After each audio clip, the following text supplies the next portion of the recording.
L'année dernière, on a dépensé euros en influence. Ça fait pas mal de postes. On a fait euros de chiffre d'affaires en tout. Il faut savoir que ça prend du temps. Ça prend vraiment du temps. C'est un gros investissement et c'est pas rentable pendant plusieurs années. La passion du début de lancer un SaaS, de lancer un projet, c'est cool. Mais une fois que, en fait, cette passion-là, le soufflet, il va retomber. C'est à ce moment-là qu'il va falloir commencer à travailler.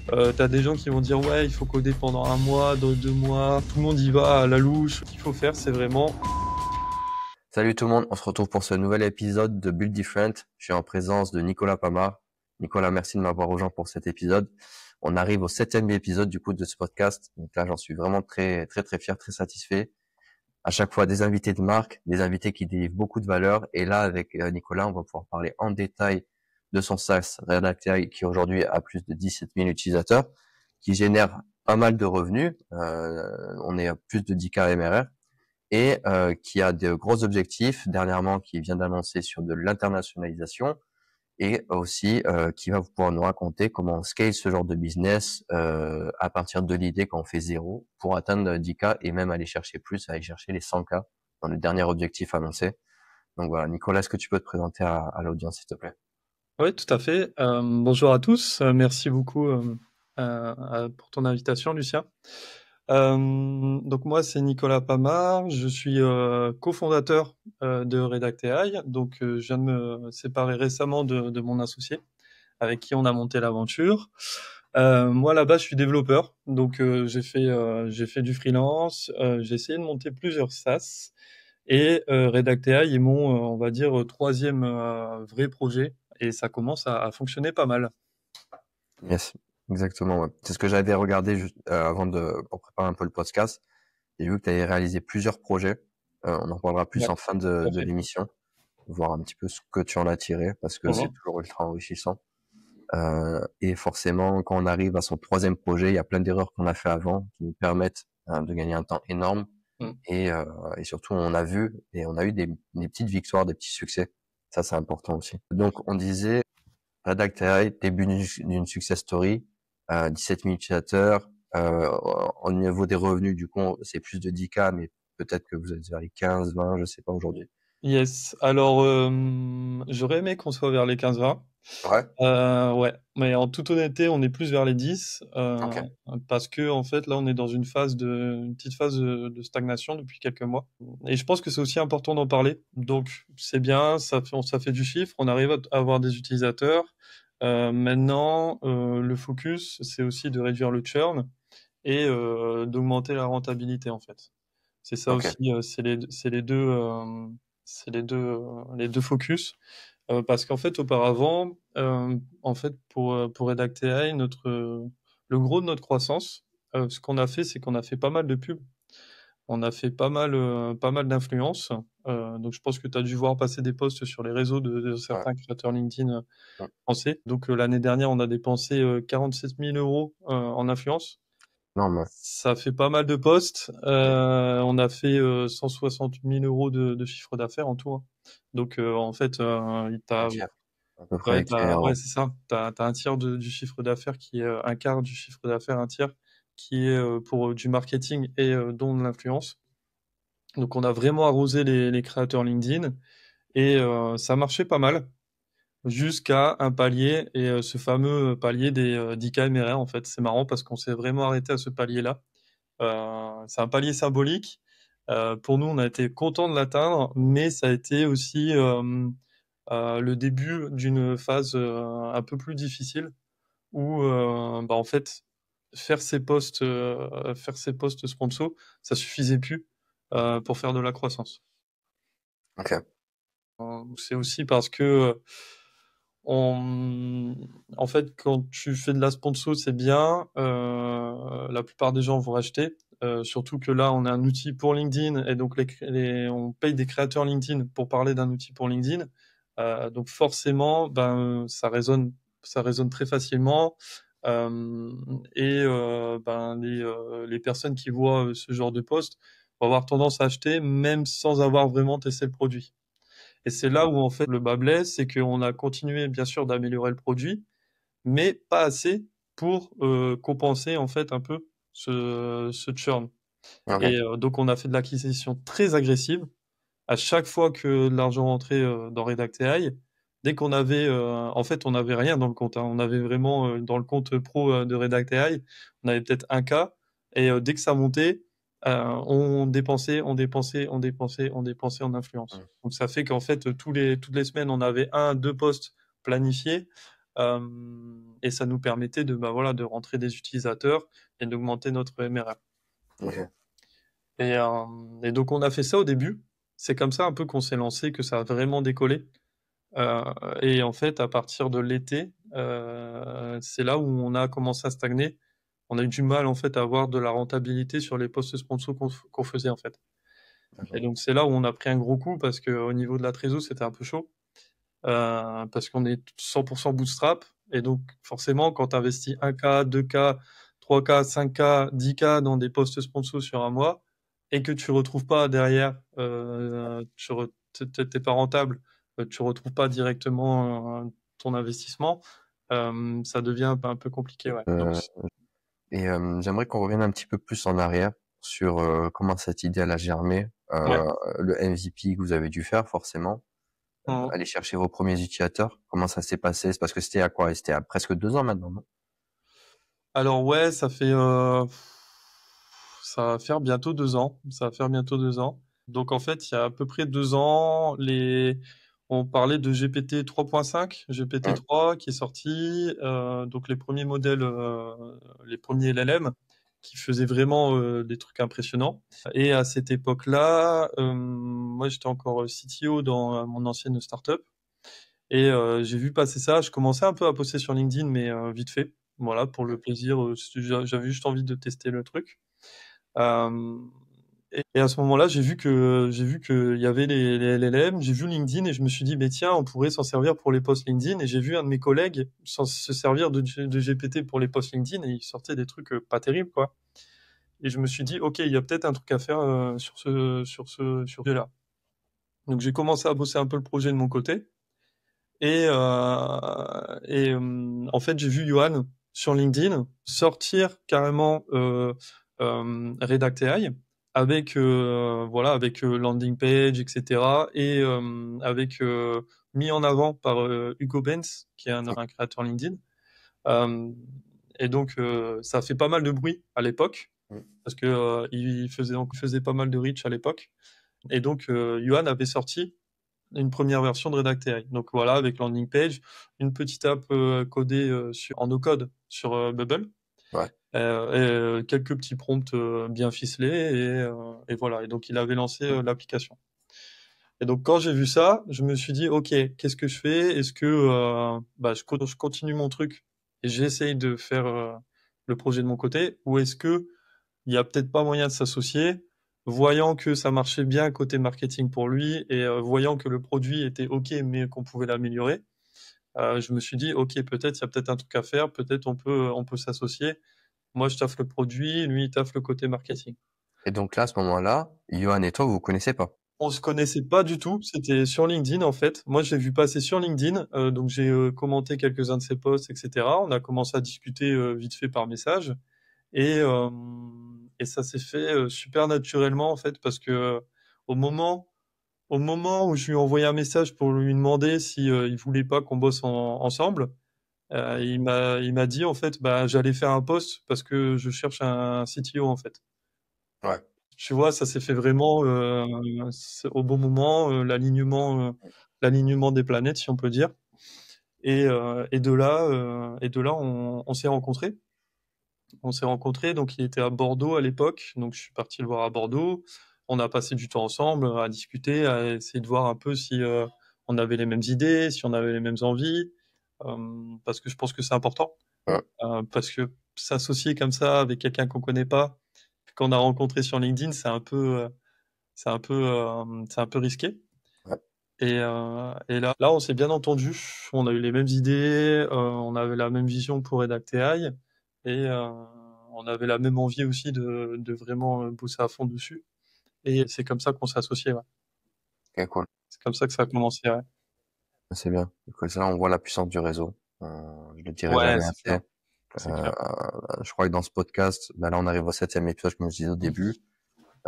Quasiment tous les invités, j'arrive à voir à chaque fois que chez eux, à un moment donné, LinkedIn ou le fait d'être présent sur un réseau, mais très souvent ça reste LinkedIn quand même chez nous, ça a eu un effet quand même très significatif sur leur choix de carrière, sur les possibilités que ça a ouvert. Donc franchement, c'est vraiment pas à lésigner. Je sais Ah oui, que c'est je le clair. recommande souvent à mon audience. Ouais. C'est clair, ça ouvre tout en fait le réseau, ça ouvre. Alors attention à faire du réseau pour faire du réseau, c'est pas non plus. Je recommande pas. Enfin, on voit beaucoup de personnes qui se perdent dans le réseau en essayant de faire du réseautage et Ouais. sans objectif derrière.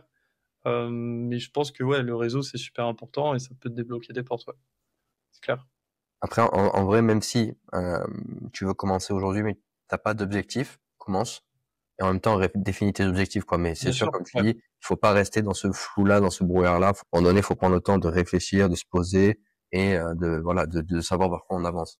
C'est clair, en fait, c'est ça. Il faut, mais tu vois, c'est ça. T'as les deux extrêmes. T'as le mec qui fait zéro réseau, qui parle à personne et qui s'en sortira jamais. Ouais. Et t'as le mec qui passe tout son temps dans des trucs de réseau, et qui va à des événements et tout, mais au final, qui fait que Qui fait parler, rien à qui fait côté. rien. Ouais. Voilà. Et donc, en fait, il faut Ouais. trouver cette balance entre les deux, quoi. C'est-à-dire qu'à un moment donné, tombez pas dans le truc où je vais faire du réseau et croire que les gens vont faire les choses à votre place. Personne ne le fera. Bien sûr. Donc faites des choses et c'est en faisant des choses aussi que vous allez attirer aussi des personnes que vous pensiez hier inaccessibles mais qui demain le deviendront. C'est très important.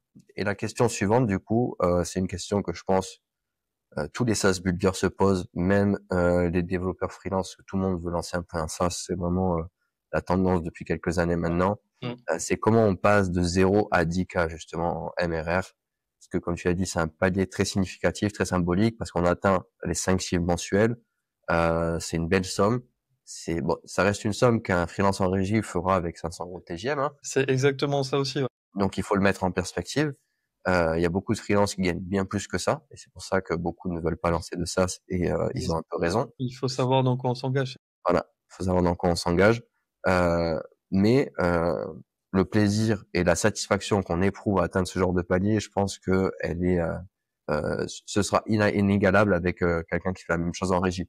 Donc, est-ce que tu peux nous en parler si tu as des tips, comment dire, avec ton expérience, Mm. des choses à faire, à ne pas faire pour vraiment réussir à scaler de 0 à 10K? Ouais. Alors, carrément, carrément. Là, je pense que d'abord, il faut savoir que c'est du travail. Le premier truc que j'irai, donc parce qu'on voit beaucoup de gens, je vois beaucoup de gens, des SaaS builders, etc. Je vois qu'il y a une petite émulsion. Je vois sur LinkedIn, il y a pas mal de gens qui lancent des SaaS, qui ont des idées de SaaS, qui se mettent à coder des trucs, qui lancent des trucs, et après, il n'y a plus rien. Euh, je pense que il faut savoir que ça prend du temps. Ça prend vraiment du temps de monter un SaaS. C'est un gros investissement et c'est pas rentable pendant plusieurs années. Tu l'as dit, quand tu fais du dev, parce que là, bon, on s'adresse pour la plupart aux devs, ou à surtout des devs freelance peut-être. Quand tu fais du dev freelance et que tu factures 10K, 12K facilement, entre guillemets, et que tu as juste à faire ton taf comme en CDI et que après tu n'as plus rien à penser, bah en fait, c'est quand même peut-être plus rentable que passer tout ton temps à faire du SaaS pendant plusieurs semaines, plusieurs mois, plusieurs années et ne rien avoir à la fin. Faut quand même le mettre faut quand même être bien accroché en fait. C'est ça que je veux dire. Je veux pas décourager les gens. Attention, hein, je veux pas décourager les gens, mais il faut savoir dans quoi tu mets les pieds en fait. Ouais, clairement. Tu vois. Euh, donc pour moi, le premier conseil, c'est vraiment ne pas se décourager. Et c'est une question de parce que au départ, on est motivé, on se dit ouais, mon idée de ça va marcher, je vais coder ci, je vais coder ça, etc. Tu codes, tu commences à parler à des gens, on le connaît la passion du début de lancer un SaaS, hein, de lancer un projet, c'est cool. Mais une fois que, en fait, cette passion-là, le soufflet, il va retomber. Et c'est à ce moment-là qu'il va falloir commencer à travailler. Ouais. Et donc, ça va être travailler sur son SaaS et travailler sur soi-même. S'améliorer, améliorer ses compétences, se dire, OK, bah, j'arrive pas à démarcher les gens, je m'améliore dans le démarchage. J'arrive pas à faire du marketing, du copywriting, je m'améliore dans le copywriting. Je suis une quiche en design, je m'améliore en design. Enfin voilà, tout ce que tu vas devoir, tous les obstacles que tu vas rencontrer, il faut que tu arrives à les surmonter. Et c'est ça qui fait que tu vas avoir un SaaS à 10K ou un SaaS qui fait moins de 1K, quoi. Enfin, ou qui fait rien du tout, tu vois. Ouais. Je pense que c'est ça. C'est des conseils un peu méta, c'est des conseils qu'on peut appliquer sur tout, hein, dans tous les domaines, mais je pense que ouais, il faut rien lâcher, ouais. Ouais, t'as raison, c'est l'essence du Ouais. truc. La remise en question, Ouais, savoir, savoir ce qui marche pas, avoir le recul de prendre les bonnes décisions. mm, Et comme tu dis, surtout avoir ne rien lâcher parce que la passion du début, elle s'évanouit assez vite et faut être là, rester au front et c'est aller ça. chercher les victoires, quoi. C'est du taf, c'est vraiment un gros taf. Bah, je pense que tu le sais, Voilà, bien sûr. tu l'as vu personnellement. Et pour aller chercher ça, pour moi, je pense que d'abord, il faut aussi sécuriser financièrement, tu vois. Ouais. Et donc, il faut pas brûler les étapes. Tu peux essayer de brûler les étapes. Enfin, quand j'étais jeune, je voulais brûler les étapes. C'est normal, tu vois, on a tous envie de brûler les étapes. Mais je pense que d'abord, il faut sécuriser financièrement pour avoir le temps de voir venir, avoir le temps de développer ton SaaS, développer ton projet et pas être pris la corde au cou et devoir arrêter ton projet, mettre en pause, aller faire une mission de freelance ou aller trouver un taf en CDI et te dire je vais faire les deux à côté. Ça Ouais. marchera pas. Franchement, c'est rare que ça marche. Euh, faut vraiment pouvoir se sécuriser et au moins pouvoir financer en fait ton train de vie, tout simplement. Faut C'est essayer très d'avoir important. de la trésor en avance ou des économies, quelque chose comme ça. Ouais. La trésor en avance, c'est même, ça reste un peu stressant parce que tu vois chaque mois qui passe, ton SaaS qui reste à zéro et tu vois, toi, ton compte en banque qui diminue. Je pense que c'est un élément de stress assez De ouf, important. de ouf. Euh, L'idéal, c'est peut-être même d'être capable à un moment donné de trouver une mission en part-time, si t'es en freelance, faire Ouais, des 3 4 jours ouais, tu et peux. commencer petit à petit ton SaaS avec un MVP, tester l'idée, générer tes premiers euros. Et à partir de là, tu vas dire, OK, bon, ben là, je vois qu'il y a vraiment un potentiel. Mm, Donc, je lâche mon truc de free et je vis 2 3 mois sur mes économies, mais je sais que, voilà, je vais me mettre à fond dessus. mm, Donc, je vais aller faire plus. Ou sinon, c'est pas encore ça, ben je reste, je garde cette sécurité et mm. ben soit j'arrête mon stage, soit je pivote. Et donc ça m'amène à ma prochaine question. À partir de quand tu te dis je pivote sur ma cible ou mon produit et à partir de quand même j'arrête le projet? À partir de quand c'est vraiment pas rentable, quoi. C'est une bonne question. Après, en fait, tu vas avoir plusieurs écoles. Donc, tu vas avoir des tryharders qui vont vouloir jamais abandonner. En fait, tant que tu as un client qui paye, ils vont se dire, OK, il y a quelques personnes qui payent. Je continue mon projet et je sais que ça va marcher un jour. T'as d'autres personnes qui vont se dire, OK, il y a des gens qui payent, mais ça scale pas assez. Moi, je veux un truc tout de suite qui scale. Par exemple, je pense à Kevin Piacentini. Je sais pas si tu vois Ouais, ouais, sur bien sûr. Ouais. LinkedIn. Il a lancé pas mal de projets. À chaque fois, c'est des super projets. Ils sont vraiment top. Les tools sont bien codés. Moi, ça me parle parce qu'en plus, c'est des projets pour les devs. Mais ils coupent très souvent parce qu'en fait, la rentabilité, elle est pas là. Donc ça marche, il y a du potentiel, mais comme ça scale pas tout de suite, ils passent à autre chose en fait. Tu Ouais. vois, donc il y a plusieurs écoles à ce niveau-là, ouais. Je Donc on pense en que revient ça un va petit. dépendre du contexte. Ça va dépendre du contexte, de ta motivation, du temps que tu as passé dessus. Euh, c'est ça, ouais. On en revient un petit peu au début, c'est faut bien faire ce travail de se poser d'introspection, on se pose les bonnes questions, savoir qu'est-ce qu'on veut aller chercher, c'est quoi nos objectifs. Ouais, c'est ça. Tu mentionnes Kevin, il me semble qu'il a fait Y Combinator. Ouais, tout à Donc fait, ouais. voilà, clairement, il Donc est là, dans un état d'esprit. c'est pas les mêmes objectifs, ouais. Voilà, voilà. Il va pas aller Voilà, chercher 10K c'est de ça. MRR, hein. Lui, son but, c'est d'aller chercher 100K rapidement la Direct, première année, par très vite, exemple. ouais, très très C'est vite. ça, ouais. Sinon, c'est que ça marche pas. On est sur une personne qui veut faire avec une plus grosse équipe. Enfin, c'est pas pareil, Ouais, qu'on n'est pas sur la même clair. dynamique. Ouais. Pour le solopreneur, le 10K Mm, MRR reste un objectif noble et atteignable. tout à fait. Parce que 10K de MRR, ça vous Mm, permettra de vivre, même en France, au final. mm. Encore plus si vous êtes, comme beaucoup le font, à aller à Bali ou dans d'autres pays où la vie elle est moins chère, quoi. Ça, c'est encore plus cool. Et en plus de ça, vous avez de l'argent avec ces 10K là pour alimenter votre SaaS en pub et en pas mal de choses, en pas mal d'invest pour le développer et aller chercher 20K, 30K et après faire un exit Mm. et peut-être revendre à 500 000, 600 000 ou 1 million, quoi. Donc, Ouais, c'est c'est un clair. peu, c'est un peu moi, le gros avantage que j'y vois aujourd'hui au SaaS, c'est pour ça que je me suis lancé dedans aussi. C'est un petit peu comme si tu achetais un terrain C'est et un tu asset. construis ta maison dessus, quoi, petit à petit. Et puis un jour, tu veux la revendre. Voilà, c'est un asset. Tu sais qu'un jour, ça vaudra quelque chose si tu bosses Exactement. bien dessus. Donc forcément, tu prends plus de Exactement. risques parce que tu le builds toi-même de zéro. Mais si ça marche, en général, tu t'en sors bien, quoi. Tu vas plutôt bien.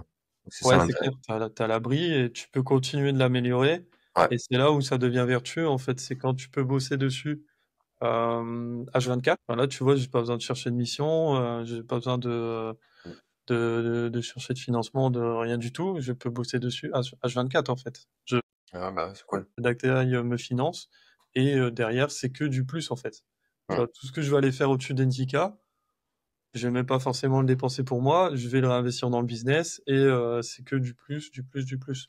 Et comme tu dis, le jour où j'ai envie d'arrêter, je revends Redact AI et je pars avec ma retraite en fait. Ouais, clairement. Presque, tu vois. Mm. C'est ça. Ouais, parce qu'après, c'est une somme que tu vas réinvestir dans de l'immobilier ou dans peu importe. En Mm. général, on place tous un peu d'argent quand même dans de l'immobilier. Ouais, Ça te sécurise une rentrée d'argent, ça te sécurise aussi de l'argent, c'est une autre manière, quoi, de le clair, faire. ouais. Et ça, c'est vraiment top parce que t'as beaucoup d'argent d'un coup qui tombe comme ça et ça se passe pas, même si t'es en freelance et que tu gagnes bien ta vie, avant d'avoir 300 000 euros sur le compte en banque, il va falloir pas mal d'années quand même. Alors que là, c'est des sommes que, voilà, sur une revente, tu peux atteindre. D'ailleurs, toi, est-ce qu'il y a une somme, un moment où tu te dis, voilà, si j'atteins 50K, 100K MRR, c'est bon, je revends, quoi. Est-ce qu'il y a vraiment ce palier où pour l'instant, tu kiffes ce que tu fais, tu veux juste monter le plus haut possible? Ouais, pour l'instant, je kiffe. Avant, je me faisais des plans. Ouais. Ça, c'était quand j'étais jeune. Et je me disais, ok, ouais, millionnaire à 25 ans, milliardaire à 30 ans, etc. Bon, après, il y a la réalité qui te rattrape. Et je pense que, Millionnaire, c'est faisable. Milliardaire, c'est chaud quand ouais, milliardaire, c'est très chaud, hein. même. Après, quand tu comprends la Ouais, différence, quand tu comprends les échelles de grandeur, tu dis ouais, ouais, non, c'est clair une milliardaire, échelle. non. Ouais, non. Millionnaire, aujourd'hui, c'est largement faisable. Ouais, c'est possible, ouais, carrément. Mm. Mm. Il y en a énormément d'ailleurs. C'est pas commun, quoi. Ouais, c'est clair, c'est clair, Et c'est clair. il y en a Mais pas mal. après, non, tu vois, il n'y a pas de chiffre. Il n'y a pas de chiffre.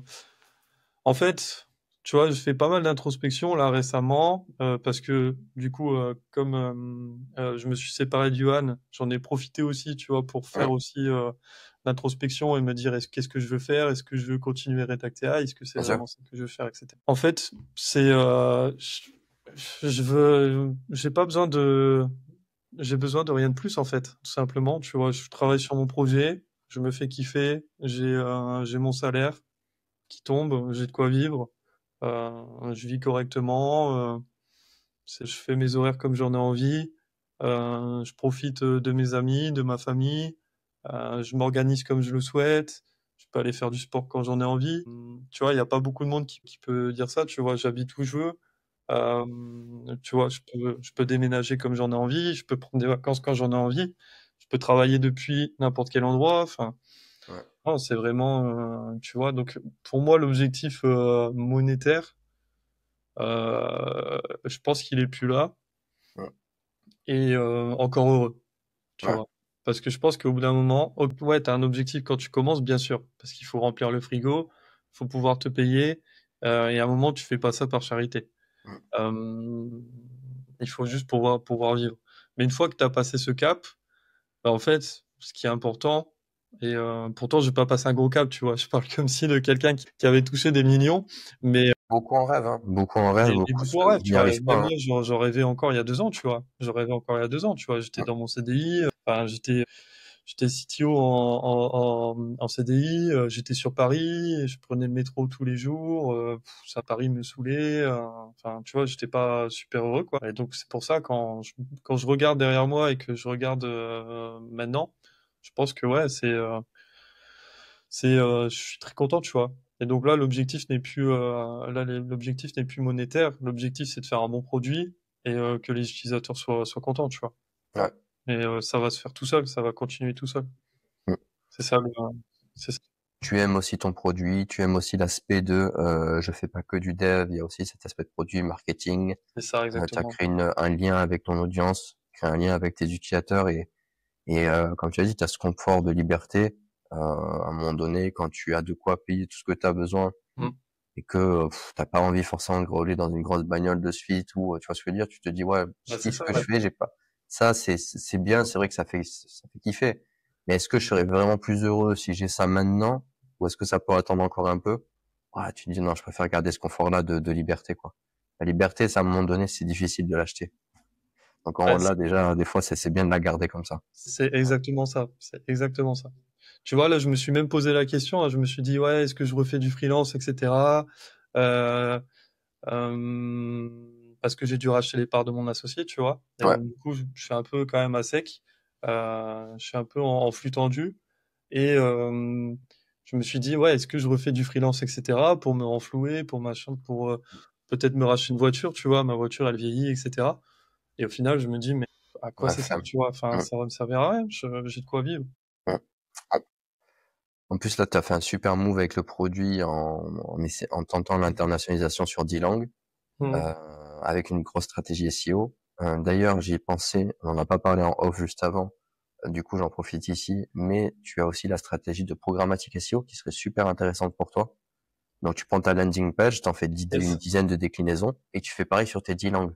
Donc, tu vas Yes. être indexé sur plus de 100 pages environ, ou minimum 100 pages, quoi, si t'en Mhm. fais que 10. Et tu peux, sur ces landing pages-là, aller taper des mots un peu plus précis, même te nicher encore plus, tu vois. Je sais pas je sais pas, sur les architectes ou, je sais pas, on s'en fout, tu vois. On fout la niche, mais, ça pourrait être intéressant, je pense. Ça pourrait être intéressant, ça peut t'apporter beaucoup plus de trafic, quoi. Yes, ouais, tout à fait. Là, j'en suis aux prémices, tu vois, de la stratégie SEO. Et mon objectif, c'est ça, ouais, de faire de l'internationalisation, d'avoir le site dans toutes les langues. Bon, c'est pas très optimisé parce que quand tu vas traduire un article de blog, par exemple, de l'anglais à l'espagnol, par exemple, peut-être que le mot-clé que tu vas Ouais. optimiser n'est pas le bon, Mmh. parce que la traduction n'est pas la bonne. Ouais. De temps en temps, oui, de temps en temps, non. Bon, c'est pas grave, l'important, c'est d'être présent, tu vois, dans un premier temps. Ouais. Après, je prendrai des personnes par pays qui font optimiser la stratégie SEO par Ouais. pays, tu vois. Mais dans un premier temps, c'est déjà bien d'avoir du contenu, d'avoir de la matière et d'être présent sur le pays. Donc ça, c'est côté blog. Ensuite, à côté des free tools. Les free tools, Oui. c'est super important. Donc pourquoi je parle de SEO? C'est parce que il y a Thibaut, Thibaut Maker, Thibaut Lucas, qui parle pas mal de. Donc c'est le mec qui a fait Taplio, qui a revendu à Lemlist. Je sais pas Ok. si tu connais. Non, je connaissais Euh, pas, non. il est en anglais en fait. Il parle, c'est un Français, mais il est sur Twitter anglophone plutôt. Ok, d'accord, ouais. Il a des super conseils en fait. Donc là, il a fait Tweet Hunter et Taplio. Il les a revendus à Lemlist pour plusieurs millions, je crois. Euh, Ouais. donc plutôt pas mal comme exit. Et là, en fait, il a racheté un SaaS pour faire des shorts. Et ça s'appelle Revid AI, un truc comme ça. Ouais. Et bon, bref. Donc le mec est assez chaud, quoi. Tu vois qu'il est très chaud. Et en gros, lui, ce qu'il prône, c'est le SEO. Tu vois, il prend à mort le SEO et notamment les free tools. Les free tools, c'est quoi? C'est des Mmh. outils gratuits que tu vas mettre sur ta landing page. Enfin, pas directement sur ta landing page, mais tu vas avoir des catégories, bien sûr, un peu comme le blog en fait. C'est du contenu que tu vas Ouais. rajouter à ton site et pour te placer sur des mots-clés précis. Mmh. Et de là, tu vas pouvoir mettre des petits outils en place. Donc, tu vois, tu as par exemple, pour LinkedIn, il y a des gens qui aiment bien, qui veulent mettre du gras, tu vois, sur leurs publications. Ils vont taper gras LinkedIn ou format post LinkedIn, un truc comme ça, formatage post LinkedIn. Et donc sur ça, tu peux te placer sur des mots-clés comme ça et avoir un outil gratuit. Mmh. Et le fait d'avoir un outil gratuit, de te placer sur des mots-clés comme ça, les gens vont venir sur ton site, ils vont utiliser cet outil gratuit et à Découvre le force de produit. revenir, ils vont forcément regarder ce que c'est Redact AI et ils vont forcément, au bout d'un moment, convertir, s'inscrire, etc. Ouais. Donc tu vas faire du trafic comme ça. Et ça marche super bien. Ouais. C'est vraiment, les free tools, c'est vraiment une super strat. Donc le blog, c'est bien, mais il faut aussi faire des bons articles de bonne qualité, etc. T'as les free tools et t'as aussi ce que tu disais, du coup, en troisième truc, t'as le programmatique SEO. Et là, c'est pareil. Je connais, je me suis pas formé dessus encore, donc je pourrais pas en dire plus que ça, plus que ce que tu as dit. Mais ça peut être intéressant, ouais, d'avoir des pages vraiment spécifiques, optimisées pour un mot-clé, que tu peux réutiliser plusieurs fois. Ouais. C'est clair. Nous, on l'a mis en place. Ça, de Ouais. suite, ça a attiré beaucoup plus de monde. Vraiment, on est passé d'une centaine, 100 et quelques 200 en trafic Mm. organique à presque Ouais. 1000 personnes par semaine. Donc ça a Ok. plutôt bien marché. Enfin, ça marche vraiment bien sur le référencement. Il y a un collègue qui a fait une super formation dessus. Mm. C'est Alexandre Griset. Alexandre Griset? Mm. Ouais. Franchement, elle est super simple à implémenter. Il te donne tout le code et tout, Ouais. toute la base. Franchement, une journée, tu le prends, ça s'installe, ça marche super bien. Ouais. Moi, c'est ce que j'ai fait. Donc, Mm. si tu veux, je te filerai ça après. Et tant qu'à faire, tiens, je la mettrai en description cette vidéo YouTube vu qu'on en parle. Ouais. Ça lui fera un peu de pub. Il fait pas mal de tools aussi, Alexandre. C'est un super Sur gars, je le pense que SEO, ouais. Mm. ouais. Mais pas que dans le SEO, là. Là, en ce moment, il fait pas mal de trucs d'applications mobiles et tout. Ok. Et je le vois plus passer sur LinkedIn, il poste encore? Ouais, il poste encore, ouais. Ok, bah il a disparu de mon feed. Ouais, ouais. Ouais. Bah, il y a aussi une bonne extension que j'aime bien sur LinkedIn de Axel Chapman, aussi un builder, MyFeedIn, ouais. MyFitIn, voilà, qui a aussi une Mm. super extension pour optimiser son profil Malte. Il a fait des super Yes. tools comme ça, j'aime beaucoup ce qu'il fait. D'ailleurs, faudrait que je l'invite sur le podcast, c'est cool, c'est Mm. une bonne personne Ouais, de ouf. Mm. à venir. Du coup, restons sur le sujet de l'IA et de LinkedIn. On en a parlé. Comment tu vois l'évolution des outils IA pour les créateurs de contenu dans les prochaines années, dans un premier temps, mais aussi pour les développeurs de manière générale? Pour les développeurs, je pense que ça va vraiment augmenter ça augmente vraiment un bon développeur va être vraiment augmenté. Mm. Euh, enfin, on a vu le débat, hein, on voit le débat sur LinkedIn. Il ressurgit, il disparaît, il ressurgit, il disparaît. Ouais, enfin, est-ce que l'IA va remplacer les développeurs, etc. Alors non, l'IA va pas remplacer les développeurs, mais le problème c'est qu'un développeur plus de l'IA, ça va correspondre à 5 développeurs, tu vois. Ouais. Je te donne un exemple très concret, parce que, enfin voilà, je sors pas ça de mon chapeau, hein. Je le vois concrètement avec Redact AI, par exemple.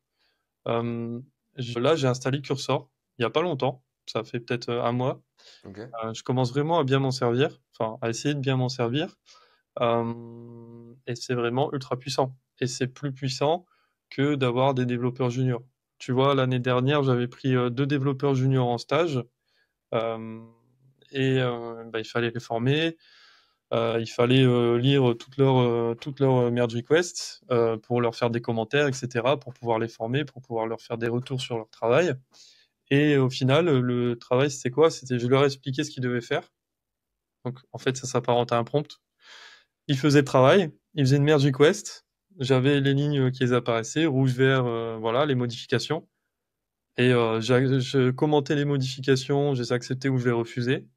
Et à la fin, il faisait la modification, et à la fin, je mergeais ou pas la merge request. Et en fait, Cursor fonctionne exactement pareil, sauf que là, c'est pas un stagiaire qui travaille, c'est l'IA. Je lui demande quelque chose, je fais un bon prompt, donc je passe du temps à faire un prompt, comme je passerai du temps à expliquer à un développeur qu'est-ce qu'il faut faire dans l'application, enfin, qu'est-ce qu'on veut faire, etc.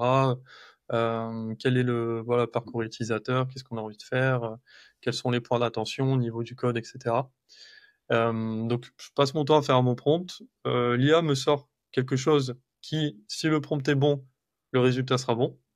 Ouais. C'est ça l'IA, hein. C'est shit in, shit out, hein. Tu mets de la merde dedans, ça va pas te sortir, ça va te sortir hein, des choses pas terribles non plus, tu vois. Donc, tu fais un prompt et tu fais un bon prompt, t'as le résultat, t'acceptes, tu refuses et ça marche tout seul. Et pourquoi s'embêter à prendre des stagiaires en fait, tu vois? Ouais. Ouais, Et non, c'est des là où, en stagiaires. fait, on passe dans une dimension qui est totalement dingue, quoi. Tu te dis, OK, j'ai plus besoin déjà de stagiaires et même des 1000 développeurs, est-ce que tu en auras besoin encore, tu vois? Et Ouais. donc, c'est là où as une grosse différence. Ouais. Non, non, là, ça va être, on va entrer dans une époque où ce sera difficile de s'insérer sur le marché du dev web. Pour les nouveaux Ouais. arrivants, il Ouais. faudra passer nécessairement par des très grosses entreprises. Mm. qui eux ont d'autres objectifs qui sont différents des plus petites structures. Mm. Donc ouais, non ça va être un peu difficile et c'est pour ça qu'il y aura d'autres forcément ça va bénéficier à d'autres secteurs, hein, la cybersécurité, d'autres Mm. choses, enfin pas mal de secteurs qui sont en pleine expansion. Donc il va falloir se tourner plutôt vers ça si on veut continuer à faire ce genre de métier. Et je pense aussi avoir le côté aussi product, tu vois. Ouais. Là, ce qui me retient d'avoir un autre développeur, c'est le côté product, de pouvoir le laisser plus savoir ce qu'il faut faire. Tu vois, aller chercher les besoins, vraiment aller chercher le besoin. Tu vois, c'est ça qui va vraiment compter. Comprendre le business et comprendre les besoins avant Mmh. de développer, tu vois. Parce qu'au final, développer maintenant, ça se fait assez rapidement. Donc c'est surtout ça aussi. Comprendre le Mmh. besoin et proposer des solutions, ouais. Ouais, carrément, tu as tout à fait raison. Et d'ailleurs, j'en avais parlé dans ma toute première vidéo YouTube qui atteint 10 000 vues, je crois, maintenant. L'importance de soit chercher à se spécialiser dans des compétences récentes liées à l'IA, à la cybersec, au cloud, des, au gRPC, des trucs comme ça, vraiment très modernes, quoi. Ou sinon, aller vers justement une casquette dev web, mais aussi avec une bonne vision du produit. Voilà, avoir des consciences comme ça, un petit peu business, marketing, qui vont aider le développeur parce qu'il va coder plus vite, mais il va coder plus vite quoi. Parce qu'avant, le développeur attendait qu'on lui dise quoi faire. Maintenant, il va falloir qu'il soit plus C'est ça. à l'initiative dans pas mal de boîtes. Ouais. C'est ça. Ta tagline, c'est performer sur LinkedIn en 1 heure par semaine. Du coup, est-ce que tu as des astuces à partager pour être aussi efficace? Pour être aussi efficace sur LinkedIn, bah écoute, ouais, c'est assez classique, hein. Tu postes, donc tu essayes de poster 3 fois par semaine. Tu commentes les posts. Ça va te permettre de faire un peu du réseau. Donc tu commentes pas n'importe comment. Tu Ouais. commences pas à utiliser un outil d'IA qui te sort des commentaires. On les voit, Les voix on les voit limite. arriver. C'est horrible. C'est chiant. C'est juste relou, quoi. Donc surtout ne fais pas d'IA pour les commentaires, Ouais. ou en tout cas utilise une bonne IA, fais un truc qui soit pas spammy quoi. Donc commande des posts, mais vraiment intéresse-toi, essaye de trouver des gens qui t'intéressent, tu les suis, tu commentes, tu likes leurs posts et tu postes sur des sujets qui t'intéressent. Donc si vraiment tu es à fond sur le dev, sur tu te formes sur un sujet par exemple en ce moment en dev, bah, tu peux poster sur ce sujet-là. Ok, ouais, j'ai fait telle formation. Ah, j'ai vu ça dans la dernière version de Next.js, etc. Donc vraiment poste sur des sujets qui t'intéressent. Si le dev, ça t'intéresse pas, ou si c'est pas des sujets de dev, mais tu as d'autres sujets par rapport au dev, n'hésite pas à en parler, tu vois. Il y Ouais, a bien sûr. pas mal de, enfin, tous les sujets, en vrai, sont super intéressants. Et voilà, et tu trouveras des gens qui seront intéressés par ça, quoi. Et donc, ça se fait au fur et à mesure. Et il faut pas hésiter à poster. Au départ, on a peur, on poste. Les premiers posts, tu reçois un like, deux likes, voilà, ça arrive, c'est normal. Et au fur et à mesure que tu vas poster, bah, c'est normal en fait. Même quand tu commences à poster, personne te connaît. Ouais. Donc c'est normal, t'arrives, tu commences à dire des trucs. Bon, les gens, même s'ils sont d'accord avec toi, etc., ils vont peut-être pas prendre le temps de poser un like ou de commenter. Et au fur et à mesure que tu construis ton réseau, donc que tu commentes les posts des autres, tu Ouais. vas parler en DM aux personnes qui t'intéressent juste pour faire connaissance. Tu leur dis, voilà, c'est super, tes posts et tout, c'est super intéressant, merci, ou des trucs comme ça. Juste ça. Donc, tu le fais de manière, euh, faut que tu le ressentes. Pas que ça soit hypocrite. Mais si voilà, il y a des personnes qui t'inspirent, n'hésite pas à leur envoyer des messages. Tu commandes des posts et tu postes sur LinkedIn, ouais. Ouais. Je pense que c'est déjà pas mal. Ouais. Et pour poster sur LinkedIn, n'hésite pas à utiliser Redact AI Et oui, pour aller plus vite, pour aller justement. plus vite, bien sûr. Mm. Ouais, ouais. Ah, ça fait partie. J'ai pas, je t'avoue, j'ai pas utilisé ton outil. Yes. J'ai jamais testé. Moi, j'utilise du coup Claude à côté. Ouais. Mm. J'ai bien poncé les prompts. Ouais. Aujourd'hui, j'arrive à faire des posts en un seul prompt. Je fais copier-coller et le post est vraiment magnifique. Ouais. Genre, et j'ai des gens qui m'envoient des messages en privé qui me disent j'aime trop ton contenu. Tu vois, j'ai des compliments dessus. Mm. J'aime te lire. C'est en fait, à un moment donné, vous allez être capable aussi quand vous utilisez l'IA, donc soit avec Redactail, c'est encore plus facile parce que moi, il y a un gros travail d'itération pour arriver au stade où j'en suis. Au début, Ouais, quand c'est j'ai ça le commencé à but en utiliser fait. Tu l'IA, peux très bien arriver au même stade que Redactable, mais mieux, parce qu'en fait, tu peux le personnaliser pour toi. c'est Là, ça tu vois, exactement. t'as personnalisé tes prompts à fond. Moi, il est vraiment très personnalisé et j'ai plusieurs prompts en gros, plusieurs trucs qui me Bien permettent sûr. d'avoir des styles différents suivant ce que je veux faire, ce que Mmh. je recherche, quel objectif aussi, etc. Mais Redact AI, ça vous enlève cette charge de travail parce que moi, c'est vraiment un gros travail d'itération. Mmh. Il y a des gens qui me disent ça. Oui, j'ai fait des posts en 5 minutes juste avec l'IA qui m'ont fait beaucoup de vues ou voilà, qui ont eu de très bons résultats. Mais c'est beaucoup de taf. Et donc, si vous n'avez pas le temps, vous n'avez pas envie de faire ce travail-là de recherche, entre guillemets, sur vos prompts, sur ce que vous mettez dedans au début, sur comment on travaille, comment on le corrige et tout, vous utilisez des outils comme Redactail. Franchement, vous avez gagné un Exactement, gros ouais. temps. Parce que si t'es freelance, que t'as pas le temps, clairement, t'es déjà en mission, euh, la valeur ajoutée pour toi à faire ça, elle est pas ouf. Elle est pas ouf. Moi, je l'ai fait parce que j'avais plusieurs intérêts à le faire. C'était pas que créer du contenu LinkedIn. Tu t'es beaucoup investi dans LinkedIn, hein. J'ai vu, Ouais. c'est ça, t'as pris vraiment le temps de t'investir dedans. Ouais, en fait, j'ai vraiment voulu comprendre les codes Ouais. du réseau et vraiment qu'est-ce que j'allais pouvoir en tirer, essayer de rencontrer des gens et d'élargir aussi mon schéma de pensée. Euh, Ouais. et là, aujourd'hui, tu vois, régulièrement, j'arrive quand je commande des posts, je sais pas, à Thibault Louis, tu vois, Thibault Louis, il me répond régulièrement, tu vois. Des mecs, au final, tu te rends compte que c'est des mecs super sympas. Tu peux parler avec des gens comme Chris Collie, pareil, super Mmh. sympa, très accessible. Et c'est des gens qui sont très inspirants, très motivants parce qu'ils ont atteint des paliers dans leur vie. Euh, voilà, tu te dis ouais, moi aussi j'ai envie de faire ça quoi. Et donc voilà, donc ça fait plaisir, ça motive. Et il faut s'entourer de ces gens-là. Il faut essayer de voir comment eux ils font au quotidien, de quoi ils sont partis, essayer de comprendre en fait. C'est Mmh. ça qui est essentiel. Tu vois, tout à l'heure tu parlais de cette personne. J'ai pas retenu le nom du SaaS builder là, du mec qui a vendu les SaaS à Lemlist. Thibaut, Lucas, ouais. Qui lui a fait largement ses preuves en faisant de ça, c'est en les vendant. Voilà, Clairement, c'est full valeur, il voilà, partage des trucs de fou. c'est ça. Tu vois, C'est l'idée de génial. Free2, l'idée du SEO, pour ça vient de lui. Tu vois, parce qu'il met une newsletter, il parle de ça, il dit OK, voilà ce que j'ai eu, voilà mes stats, etc. Tu dis OK, bah je vais mettre au SEO, ouais. Exactement, ouais. Et ça, c'est génial d'essayer de créer être dans les newsletters de ces personnes-là, c'est cool. Liker leurs posts, c'est cool. Mais essayer, Yes. comme tu disais, de faire des commentaires pertinents pour que, à force, en fait, il dire, oh, lui, quand même, ça fait une fois, deux fois, trois fois. Et ben après, quand il va voir vos posts, vous allez avoir ces personnes-là qui ont des gros comptes, qui vont Mmh. liker vos posts. Donc, leur réseau voit aussi le post parce que c'est ça, LinkedIn. Quand quelqu'un qui a un Ouais, gros c'est ça. compte like votre post, son réseau voit Mmh. vos posts. Donc, c'est très, très puissant.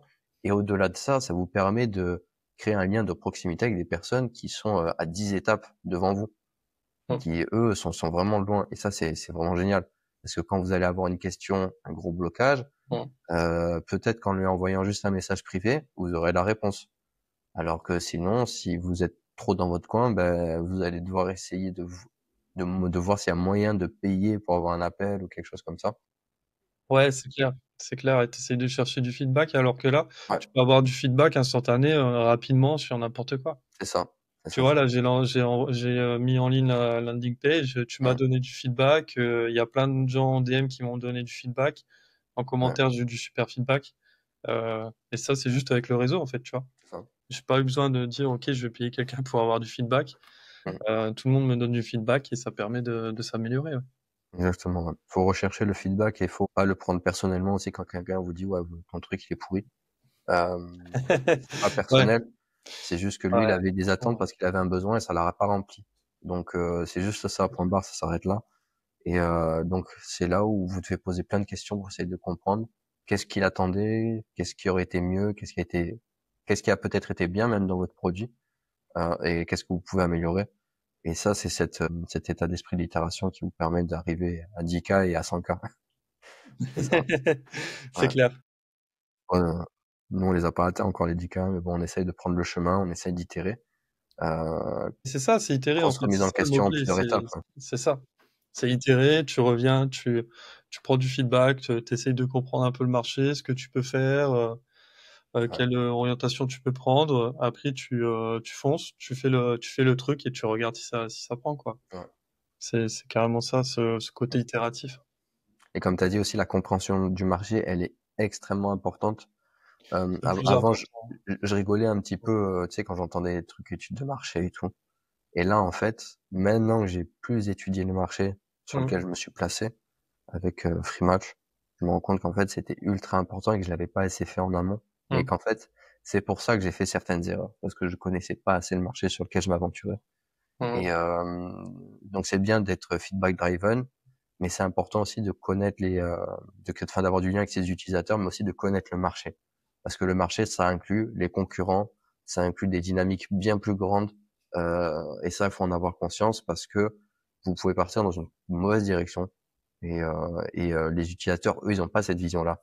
Eux, ils ont une autre vision, et il faut regrouper les deux en fait, faut les entrecroiser. Ouais, c'est ça, c'est clair. Tu as tes concurrents qui vont. Tu vas dire, OK, ouais, il y a aucun concurrent qui fait ça. Mm. Mais peut-être que en fait, c'est parce que c'est une mauvaise idée, tout C'est ça, simplement. c'est ça. Ou qu'il y a des gens qui ont tenté et en fait, ça n'a jamais marché. Bah, en fait, tu dis, OK, j'ai une super idée, tu vas faire un truc. En fait, tu te rends compte qu'il y a déjà 5 concurrents qui sont 10 ans devant toi et en Mm. fait, t'as aucune opportunité de pénétrer le marché, ouais. Ouais, C'est clair. Il faut vraiment connaître, et ça se fait au fur et à mesure. Quand tu parles avec les gens, ils vont te faire découvrir des solutions, etc. Toi aussi, tu peux chercher des solutions.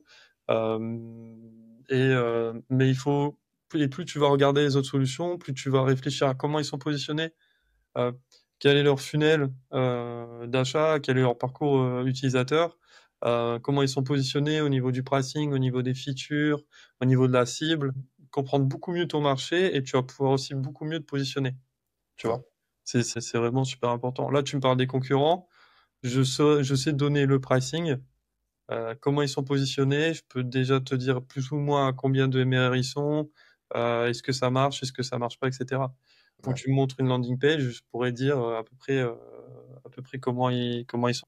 C'est ultra important, Ouais, très important. Mais pour parler un petit peu plus de ton parcours, donc, tu disais au tout début, t'as commencé assez jeune à entreprendre, t'as déjà fait 3 SaaS. ouais. Là, t'es rédacteur et c'est ton troisième. Donc, ce qui veut dire que t'as eu des échecs avant. Donc, si tu devais en retirer des leçons, allez, on va dire 3 leçons, ce serait lesquelles? Je dirais dans les échecs précédents, je dirais d'abord le marketing avant tout. Ouais, Donc vraiment, parce qu'en fait, surtout là, on s'adresse à des devs, donc le marketing avant tout. ouais, Moi, quand j'ai une idée, j'ai tout de suite envie de coder. De base, ça me saoule un peu le marketing, je suis vraiment un dev. Maintenant, bon, j'ai changé avec le temps, mais la première erreur, c'est le marketing avant tout. Pour te donner un peu un exemple, le premier SaaS qu'on a fait, donc j'avais monté ça avec mon cousin à l'époque, c'était il y a quelques années, on avait fait Breakit VPN. Donc c'était une application de VPN à destination du marché chinois. On utilisait une techno open source chinoise qui permettait de passer sous les radars du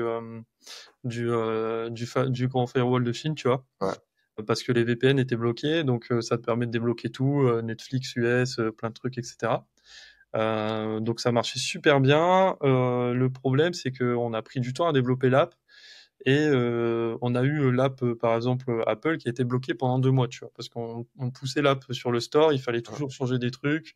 Apple, ils sont un peu chiants au niveau des règles en fait qu'ils ont pour pouvoir pousser une app sur le store. Et pendant ce temps-là, bah, on n'a rien fait en côté marketing, tu vois. ok, Donc, en fait, l'app, on l'a développé pendant 8 mois.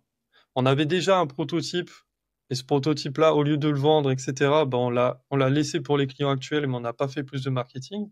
Et donc, on a attendu 8 mois avant de faire du marketing, pour ouais, que tout soit parfait, tu vois. ouais, Donc, tout était parfait. L'app fonctionnait nickel. C'était incroyable. Tu avais des serveurs partout dans le monde. L'app était multiplateforme, Android, iOS, sur les desktops, etc. Il n'y avait pas de souci.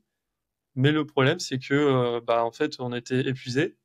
On n'avait plus de cash, tu vois, parce que j'avais fait des économies, parce qu'avant j'étais en freelance, donc j'avais fait des économies et j'avais vécu une année sur ces économies-là, et donc voilà, on a échoué comme ça. Donc, tu vois vraiment le marketing dès le début. Tu as des gens qui vont dire, ouais, il faut coder pendant 1 mois, 2 mois. Voilà, tout le monde y va à la louche de ses règles, etc. Je pense que si tu as une idée, le truc, j'ai encore commenté un post ce matin. En fait, ce qu'il faut faire, c'est vraiment marketing et code en même temps. Il faut faire les deux en même temps. Et donc, marketing et code en même temps, ça veut dire quoi? Tu sais pas, tu vas faire une landing page, du SEO, etc., machin, faire du Google Ads. Non. Non, non, tu vas aller parler à des gens pour essayer de voir déjà si cette problématique que tu essaies de résoudre, elle les intéresse, est-ce que ça leur parle, essayer d'aller chercher des infos, etc. Et en même temps, tu vas coder ton produit. Et le fait de faire ça, à force d'itérer, bah, tu vas forcément trouver des clients. En fait, à force d'itérer, tu vas t'orienter vers quelque chose qui intéresse les gens. Ouais. Tu vas faire un bon produit. Et à la fin même de ça, ces gens-là que tu as eu en entretien, certains vont dire, bah, vu que tu vas converger normalement vers un bon produit ou non, mais si tu converges vers un bon produit, ces gens-là vont être abonnés. Donc en fait, tu vas faire une phase, par exemple, de 1 mois, 2 mois de build comme ça, où tu vas avoir un proto, tu vas le construire avec les gens, etc. Et à la fin, ces gens vont être abonnés. Et donc là, tu vas pouvoir valider ton business model. Et en fait, tu as déjà fait du marketing parce que pour avoir ces gens-là, tu as déjà fait du cold DM, etc. sur LinkedIn. Tu as fait des campagnes où tu as envoyé des centaines de messages par semaine. Tu as parlé avec les gens par DM, tu as fait des meetings, etc. Tout ça. Et tu as vraiment essayé d'aller chercher en fait le marché, quoi. Donc c'est ça. Comme tu dis, moi, c'est quelque chose que je dis aussi souvent en commentaire ou avec d'autres personnes quand je parle en DM ou quoi.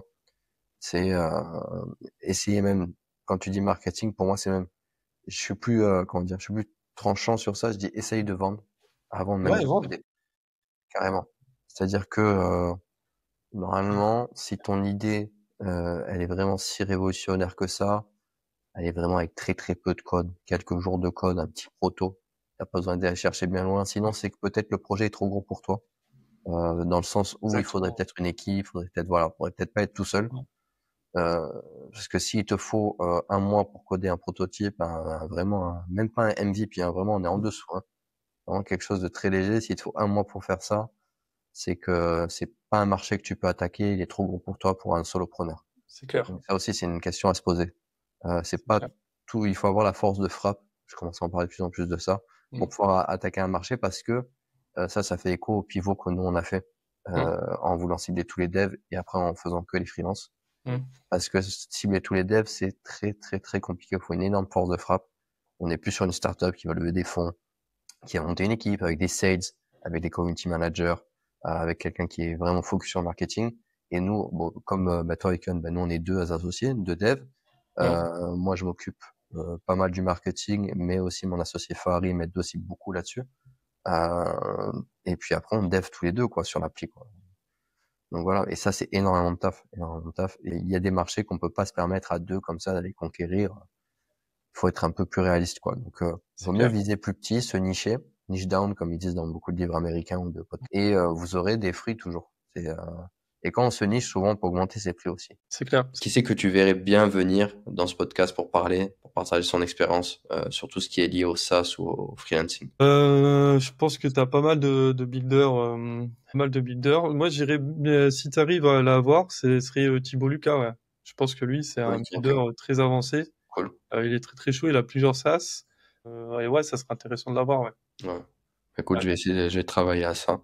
Ouais. Bien sûr, pour parler avec Thibaut Lucas, je vais pas lui envoyer un message demain lui disant hey, salut, est-ce que tu veux venir dans mon podcast? Pas comme ça, le gars. Salut, tu me connais pas? Si tu me dis Thibaut Lucas, je vais commencer à aller voir ses posts, les liker, commenter, voir s'il y a vraiment un feeling, si la personne elle interagit ou pas avec moi, et puis après on verra s'il y a quelque chose à faire. Mais ça pourrait être super intéressant d'avoir des personnes comme ça, bien sûr. Sachant qu'il vise que le marché anglais, donc je sais pas si peut-être lui ça va pas l'intéresser de venir faire un podcast en français, mais je pense que oui. Je pense que je proposerai aussi à Alexandre Grisé, qui lui a pivoté, qui maintenant cible le marché anglais. Ça serait intéressant aussi. Parce que lui a essayé pendant longtemps le marché français, et c'est vrai que c'est très compliqué sur le SaaS, à bien des égards sur plein de trucs. Je pense que c'est un peu tôt pour le SaaS. Ça dépend ce que vous faites, quoi. Ouais. Voilà. Super. Nicolas, merci beaucoup à toi. Merci pour tous les conseils. Merci à toi, Lucien. Merci à vous d'avoir suivi ce podcast jusqu'à la fin. Je vais mettre les liens de Nicolas en description sur cette vidéo. Où est-ce qu'on peut te retrouver? Donc forcément LinkedIn, bien évidemment. X aussi, j'ai l'impression. Ouais, alors X, je suis pas trop dessus. Ok, Ça sera plutôt sur LinkedIn, ouais. ok, d'accord. Ça sera plutôt sur LinkedIn. Voilà, donc n'hésitez pas, utilisez Redact AI. Vous avez besoin de conseils sur LinkedIn, vous pouvez me demander en DM, il n'y a pas de souci. Mm, Envoyez-moi un message et je vous aiderai avec plaisir. génial. Bah, je mettrai le lien aussi de Redactail en description, bien évidemment. Et voilà, en tout cas, merci beaucoup à toi. Allez lui donner de la force et vous abonner à son compte LinkedIn parce que du coup, vous allez pouvoir suivre aussi son aventure sur le SaaS. Il Yes, tout à partage fait. vraiment beaucoup d'infos, c'est très intéressant au quotidien. Mm. En tout cas, merci à vous encore. Mettez un like, petit commentaire, partagez la vidéo si ça vous a plu. Et à bientôt. Ciao! Ciao.